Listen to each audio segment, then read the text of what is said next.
Isang mainit na usap-usapan ngayon sa mundo ng politika ang kumakalat na balitang tila iniiwasan umano ni lustro si Vice President Sara Duterte. Ayon sa mga balibalita, hindi sumipot ang kampo ni lustro sa isang mahalagang pagtitipon na inaasahang pag-uusapan ang suporta para sa susunod na hakbang ng administrasyon. Lalo pang uminit ang sitwasyon nang lumabas ang mga espekulasyon na 55 boto lamang daw ang kayang makuha ng naturang kampo, bagay na ikinagulat ng marami. Hindi rin nakaligtas sa social media ang bansag na Bacolao na umano ay nagmamakaawa na ngayon sa publiko dahil sa unti-unting paghina ng kanilang impluensya.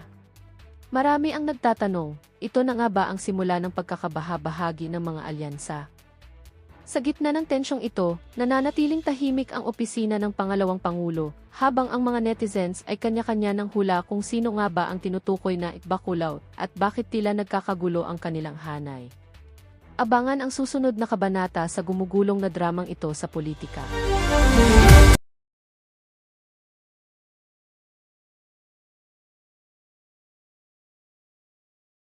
Gumawa ng problema yung walang yan at nag-share siya ng kung ano-anong link dyan at tapos sa atin maibibintang, unfair naman ho ata sa atin yun. No? Kaya, please, pakireport ho ng FB page na yan. Maraming salamat ho mga kababayan. Pero kahit mga kasama natin dito, kung gusto nyo i-share nyo ho. I-share nyo, i-repost nyo, i-re-upload nyo, wala ho tayong pakialam dyan. Pero gumawa ng page na pagmukain na atin yun, doon na ho tayo magkakaproblema. Na ma-impeach muli ng Kamara si Vice President Sara Duterte. Para sa detalye, nasa linya ng telepono si Marian Enriquez. Marian, ano ba ang reaksyon dyan ng mga miyembro ng House Committee on Justice? Ruth, pumalag nga yung ilang mga kongresista sa pahayag ni Senator Ping Lacson na posibleng hindi mag-convene ang Senado bilang impeachment court na kung may... Itong si Ping Lacson masyado pang pakipot yung pa-virgin effect pa siya. Nakanantawa ka, isa naman siya sa mga gumugustong ma-impeach si BP Sara. Tapos meron pa siyang mga kaartihan na kesyo hindi magko-convene dahil kukontra yung mga, si ganito, si ganyan. Mailigo talagang ano yan Ibunto niya ho ang sisi sa kanya mga kasamahan sa Senado. Yan ang problema kay Pinky. Tumutol o matalo nga raw sa botohan, paano raw magko-convene? Nanindigan yung mga House Justice members na walang choice ang Senado kundi ituloy ang paglilitis. Oras na maipadala sa kanila ang... ano yun? Itong si Defensor, ano yung persahan? Anak ng toko, ano yan? Hindi naman desisyon ni Ping Lacson yan.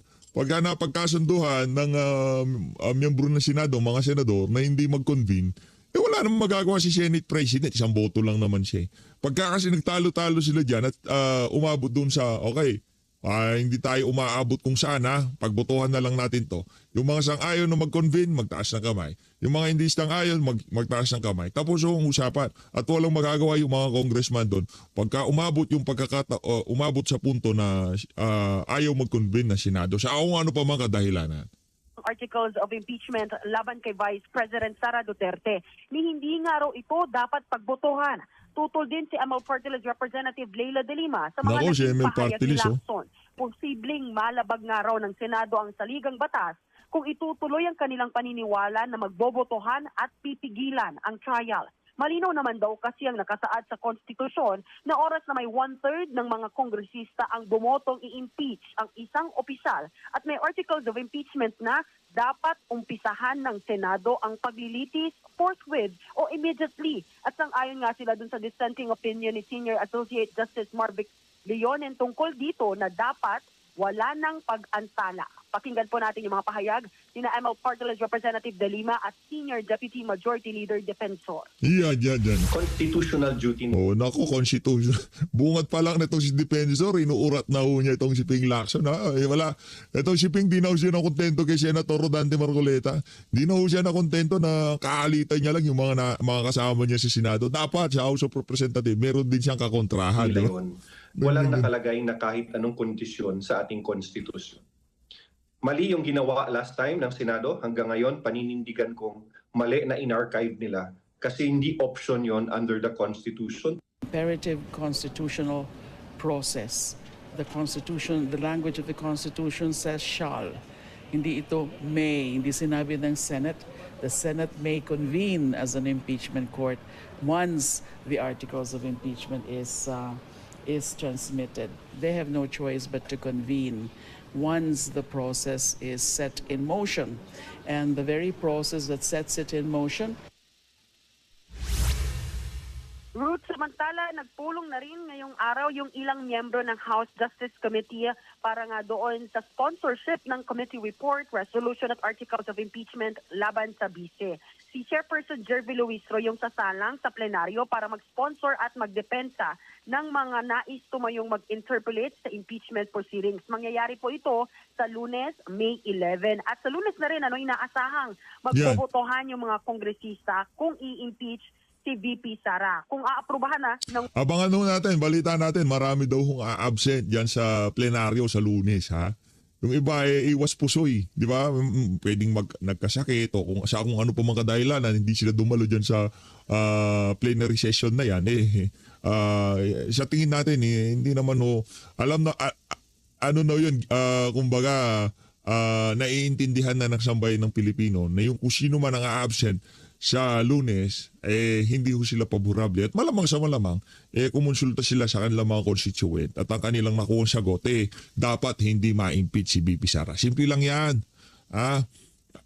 Yang mga aligasyon, akusasyon, binabatong intriga kay VP Sara, daan na lang natin sa botohan sa 2028. Pag natalo si VP Sara, ano nyo na siya, perpetually disqualified nyo na siya. Pero pagka nanalo, ibig sabihin siyambay ng Pilipino, naniniwala na paninira at politika lamang ang naging ugat ng impeachment na yan laban sa kanya. Mga walang basiyang martes lamang ho itong si Luis Troy ang mga aligasyon na yan. o higit 106 na mambabatas, agad itong ita-transmit sa Senado yung articles of impeachment. Then din yung resolution. Yung Senado nga yung tatayong impeachment court at doon na rin nga i-anunsyo sa plenaryo sa Kamara kung sino yung mga piniling miyembro ng House Prosecution Panel. Ruth? Marian, ano ba ang latest na nila dyan, na tally o yung bilang nila dun sa posibleng pipirma pabor sa impeachment?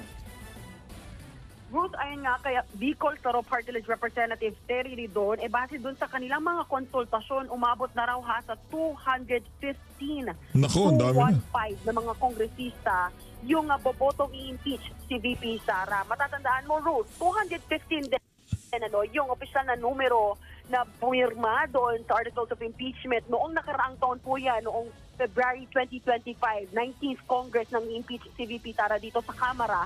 At yan nga yung inaasahan din na numero, kung hindi nga raw, mas marami pa doon sa 215. After everything na mga ebidensyang lumabas doon sa mga impeachment hearings nitong mga nakaraang linggo na nakita kung saan nga nandun yung billion-billion pisong pumasok umano doon sa bank account sa mag-asawang Duterte Carpio. Base po yan sa mga flinag ng Anti-Money Laundering Council o AMLAC na hindi nila idineklara sa kanilang statement of assets, liabilities, and net worth. At gayon din nga, yung notice of disallowance ng COA kung saan pinababalik yung milyon-milyong pisong pondo ng OVP dahil umano sa maling paggasta. Anak ng tao ka, akala mo naman itong reporter talaga na to. Ilan ba? Ano lang naman, nagtatanong lang naman, ilang maleta ho ba, ma'am? Ano yan, bata ho siguro ni Martin Romualdez yan. Tambay yan sa House of Representatives. Baka ano yan, baka karapat dapat din siya tanongin na ilang maleta ho ba, ma'am? Kung makapag-report ka naman ay pinapabalik, hindi pa final. At ang kampo ni VP Sara, idudulog talaga sa Korte Suprema diyan sa ginawa na yan ng Commission on Audit dito kay VP Sara. Pampihira Ng talaga. confidential funds ni VP Sara. Natin! Yan po ang Exos Report ni Marian Enriquez mula sa... Alam nyo na ako pangalan, si Marian Enriquez. Lagyang Marian Enriquez na yan. Dito tayo. Kaya tayo kay Jinky Luistro. Ano ho siya iramdam mo natin yung pagkabahala sa kanya dito sa press con niya na to sa Saturday News Forum. Napanood nyo na ho yung unang bahagi ng ating video kaugnay dito sa mga naging sagot dito si Jinky Luistro. Diyan sa Saturday News Forum diyan sa House of Representatives. Tuloy natin mga kababayan. that as well. Pero meron ng names na nakakrap up sa prosecution panel? Since I presided the Justice Committee, I took the initiative of volunteering names of justice members who have correct appreciation of the case. Mahalaga po na ang tatayong taga-usig or prosecutors ay lubos na nauunawaan ang kaso. And, Tsaka dapat lawyers. well, under the rules, wala po tayong ganyang requirement. If we examine the rules of impeachment, even the rules of the Senate, they do not require that the prosecutor should be members of the bar. No, wala pong ganyang requirement. Even the judges. Yes, and we've seen that in the past impeachment processes, no?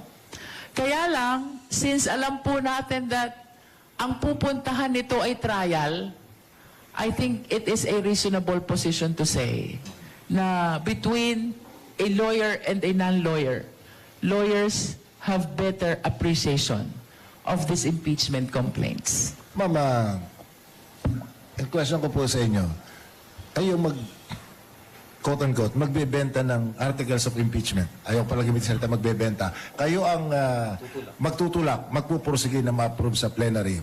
Kayo ang chairman ng Committee on Justice. So, I suppose kayo yung pinakang knowledgeable at this point. Di ba ma'am, pag nagtagumpay at binotohan ito ng nakararami o ng sapat na bilang, ang tagumpay dapat doon sa trabaho ng ang pasasalamat nasa sa Committee on Justice. Pag hindi naman ito nakalusot sa plenaryo, 50 po ang bumoto, 55, ay sigurado po ako kayong sisisihin. So hindi ba ma'am, it goes without saying, dapat kayo na rin yung lead prosecutor? Let's leave it up to the plenary, no? And ako, confident po ako in my capacity as Justice Chair, napakahuhusay po ng taga-Justice Committee. They really have the correct, accurate appreciation of the case, including the evidence in support of the different articles of impeachment, which now are 4 only, no? Confidential fund, unexplained wealth,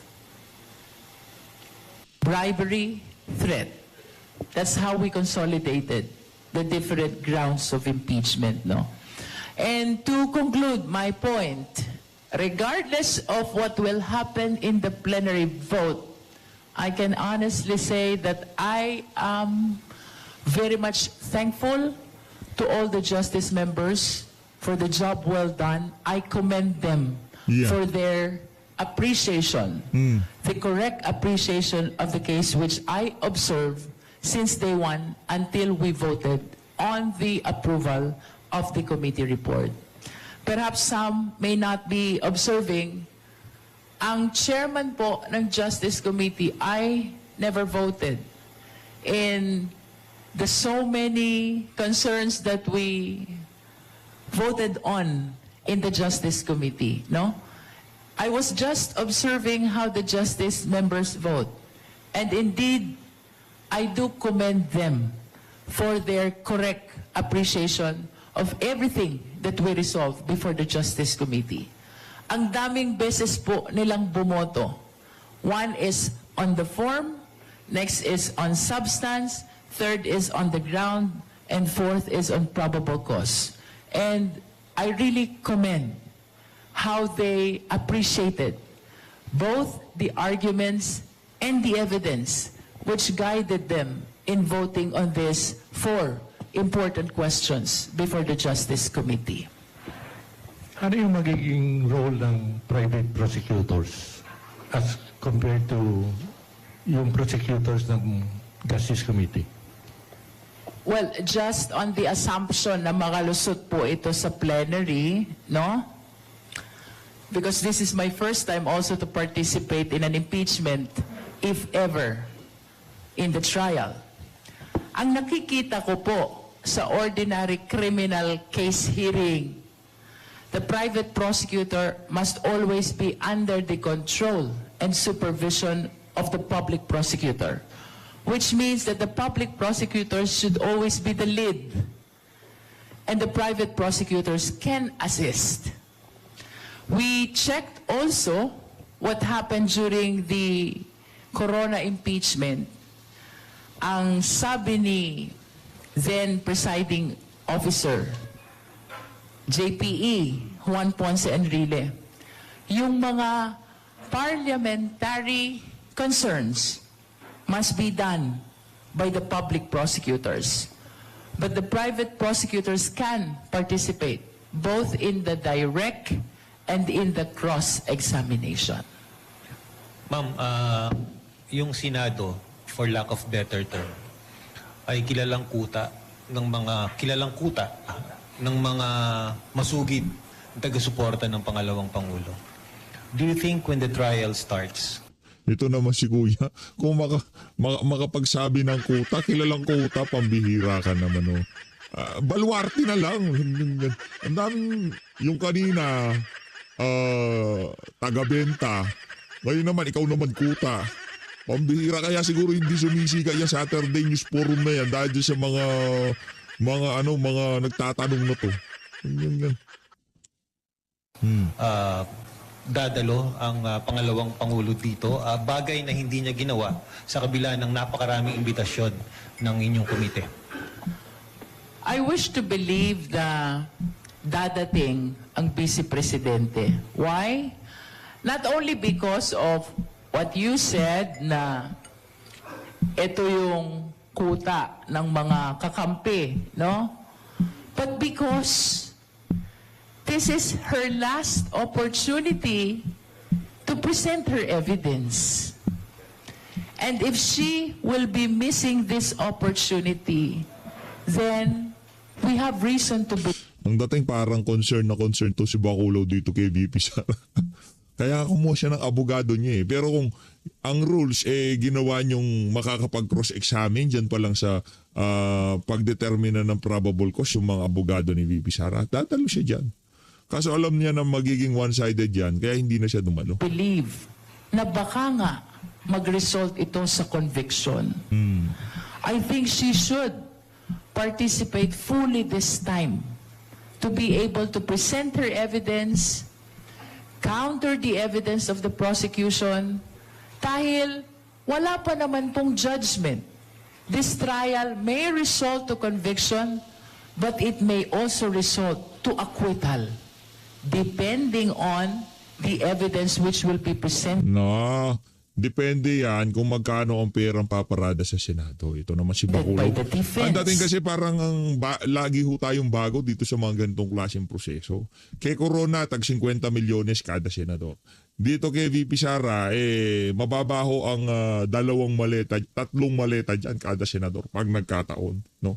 Pagka umabot tayo doon sa punto na ika nga masyado ng kritikal at hindi may impeach si VP Sara, talaga magkapapakawala ho ng napakaraming pera ang mga nagnakaw na yan sa kaban ng sambayan. Because we've seen already the complainants' evidence, no? We've seen them already.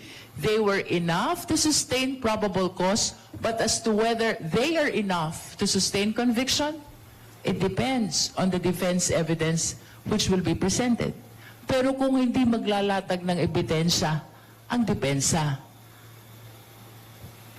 we can actually anticipate the appreciation of the senator judges that the complainant's evidence might be sufficient to support conviction because it will remain unrebutted kung walang maglalatag ng ebidensya from the defense.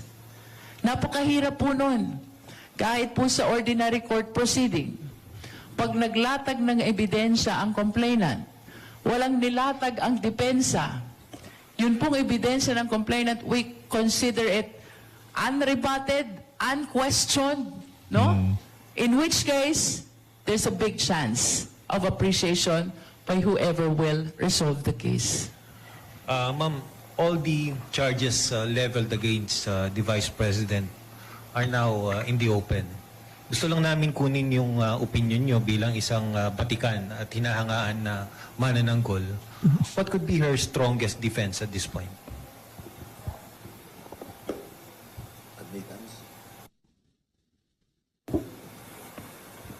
Mas maganda siguro sa depensa itanong yan.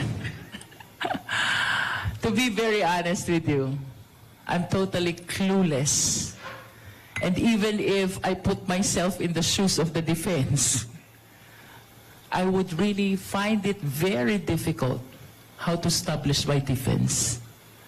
Having seen the evidence presented by the complainant already. most especially the AMLAC report vis-a-vis the SALN. Ma'am, itong impeachment isang polarizing exercise. Pero even before this impeachment proceedings, polarized na ang ating lipunan eh. Polarized din yung Senado. Nabanggit niyo yung corona trial, ganun din naman ng panahon ng corona trial eh. Polarized na ang Senate, polarized ang lipunan for or kontra corona. Pero yung boto, tatatlo ang natira for corona. Ang tanong ko sa inyo, ma'am, yung ganun bang sitwasyon ay pwedeng mangyari muli? Well, ang daming factors which can actually change the position of the senator judges, no?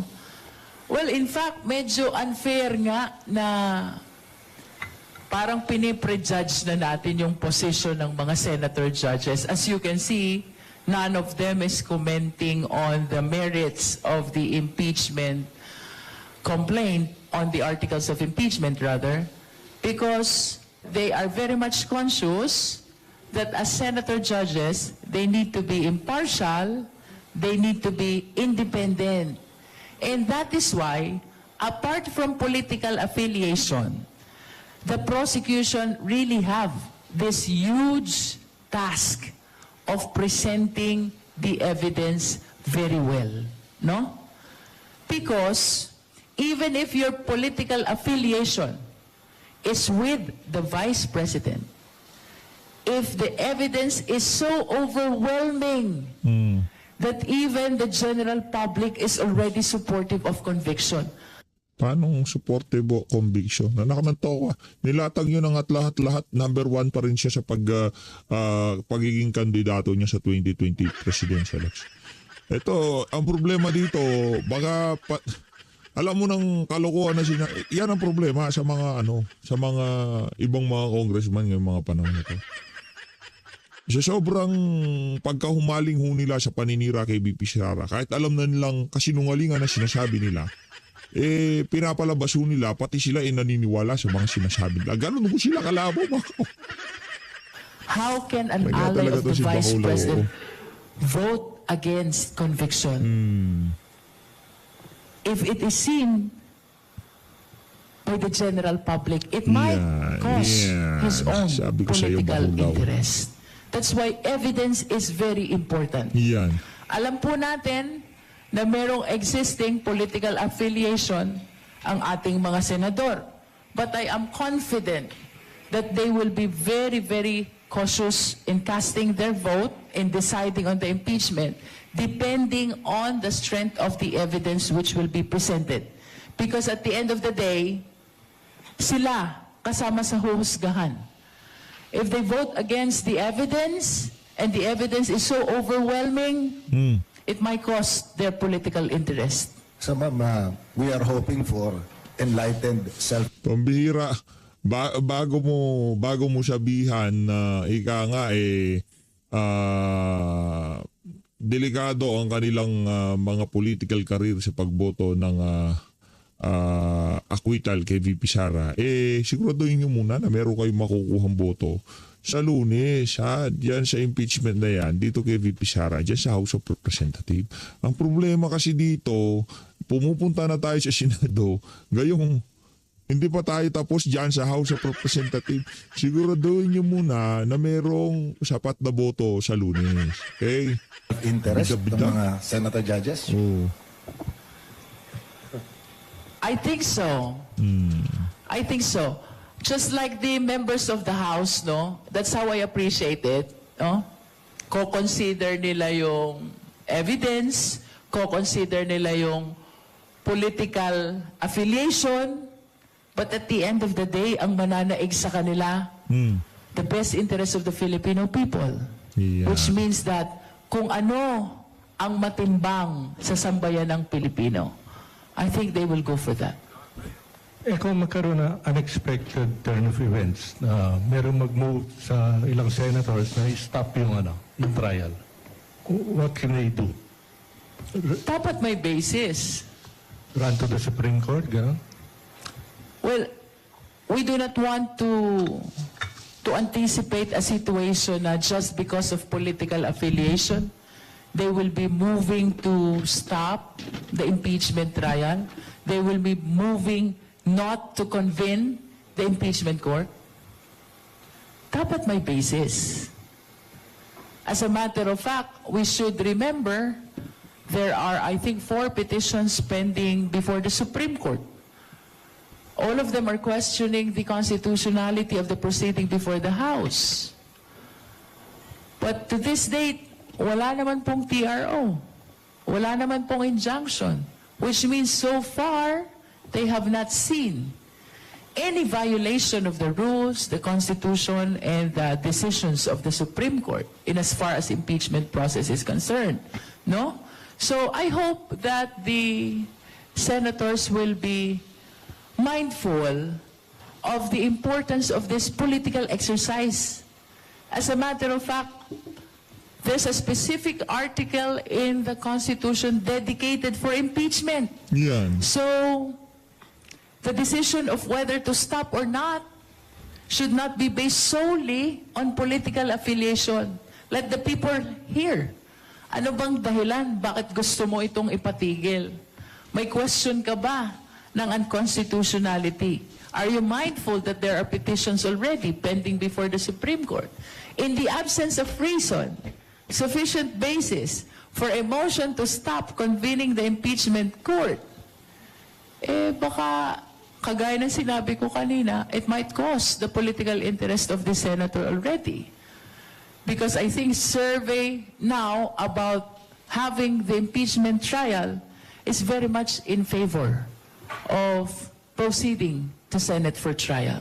Which means, ang gusto ng Pilipinong nakararami ay magkaroon ng tamang paglilitis dito sa impeachment na ito. Ma'am, help us understand more. Kasi may nagsasabing ang Supreme Court daw masyadong overreaching, overacting nga, sabi ng mga non-lawyers. Ang tanong ko po sa inyo, ano ho ba talaga yung ibig sabihin ng 3 co-equal branches ng ating government?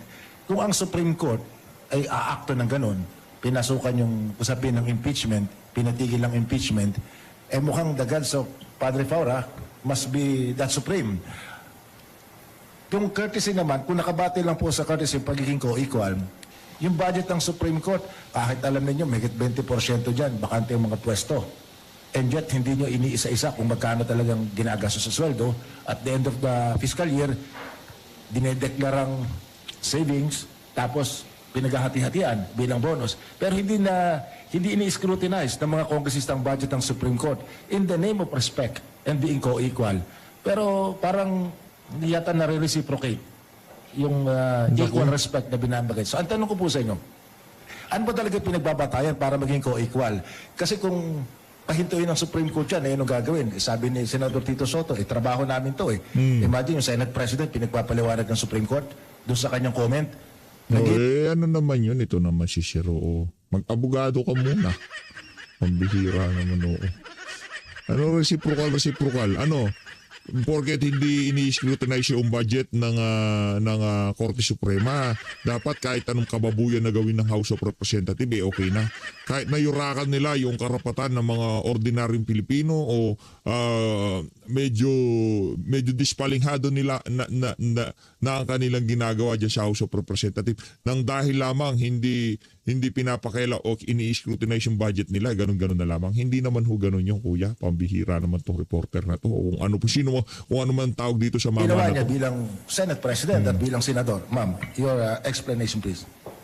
Well, of course, we adhere to the principle of separation of power na ang executive ang tagapagpatupad, ang legislative ang tagagawa ng batas, ang legislative din ang taga-dinig ng impeachment process na ito. Initiation belongs to the lower house, trial and judgment belongs to the Senate, at ang hudikatura naman ang taga-interpret at resolve ng lahat ng mga issues concerning our existing laws, no?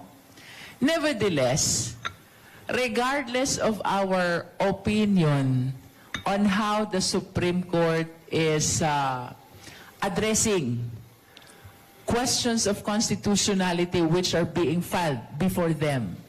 Let us always remember that the Supreme Court is the final arbiter in all issues concerning our existing laws, rules, decision, and that includes issues concerning the impeachment process. In other words, regardless of how I think and regardless of how you think, under a civilized society like ours, we should recognize that authority of the Supreme Court as the final arbiter.